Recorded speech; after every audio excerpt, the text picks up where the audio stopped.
The half Windsor is a time-honored knot fit for just about any occasion. It's medium in size, with moderate symmetry to match. Start with the wide end on the right and the narrow end on the left. The tip of the narrow end should rest somewhere near your belly button. Begin by crossing the wide end over the narrow end to the left, then behind the narrow end to the right. Next, bring it up and over the neck loop.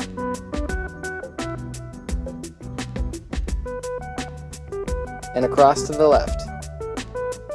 Now bring it across the front of the tie to the right. Here you can use 2 fingers to help keep the knot open. Bring the wide end up through the neck loop from underneath, and down through the loop on the front. Tighten by pulling down on the wide end. Hold the narrow end in one hand and use the other to slide the knot up. Place the narrow end through the keeper loop to help keep it hidden.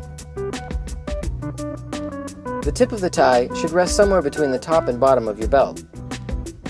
If it's too short or too long, start from the beginning and adjust accordingly. Cross the wide end over to the left, behind and to the right, up and through the neck loop,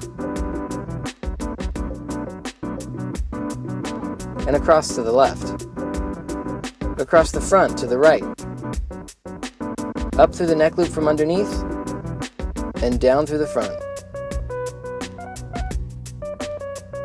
When you're not sure what knot to use, you can't go wrong with a half Windsor.